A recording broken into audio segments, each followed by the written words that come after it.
Today, the Senate will vote on whether to invoke cloture on proceeding to S-649. I will vote against invoking cloture, and I'd like to explain why. I believe the government should focus on keeping firearms out of the hands of criminals and those with mental issues that could cause them to be a threat to our society. The government should not punish or harass law-abiding citizens in the exercise of their Second Amendment rights. Unfortunately, S-649 has the focus entirely backwards.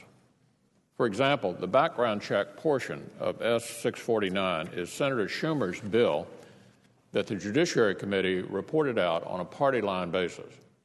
The aim of that bill, from its plain terms, could not be more clear.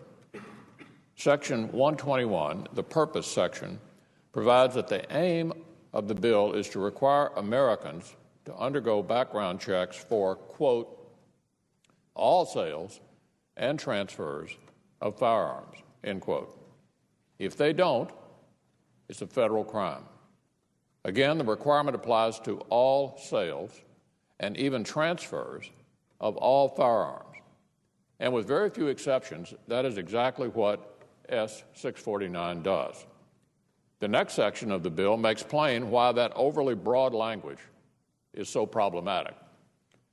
That section, Section 122, provides that it is unlawful for any private party to, quote, transfer a firearm to any other person, end quote, without first turning over that firearm to a commercial firearms dealer and having that dealer perform a background check.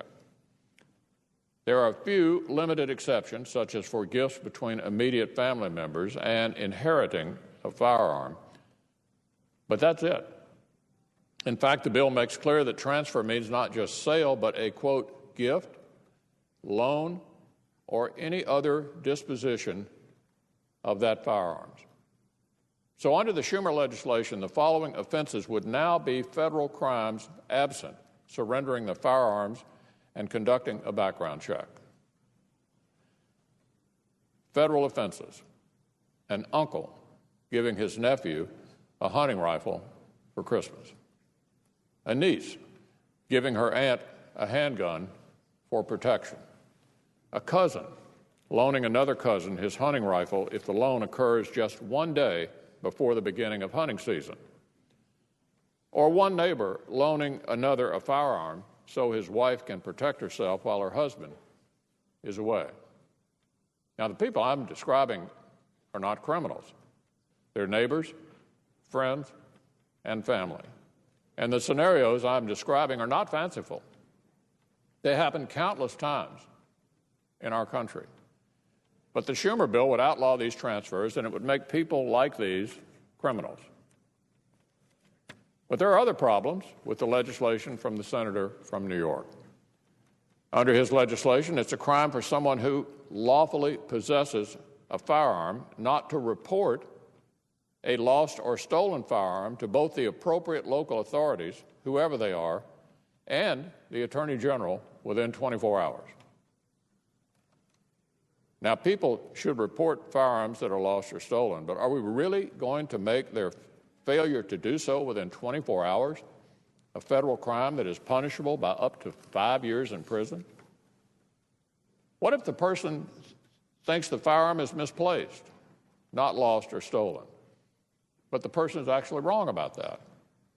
And what if the person comes to the realization after 2 days instead of 1?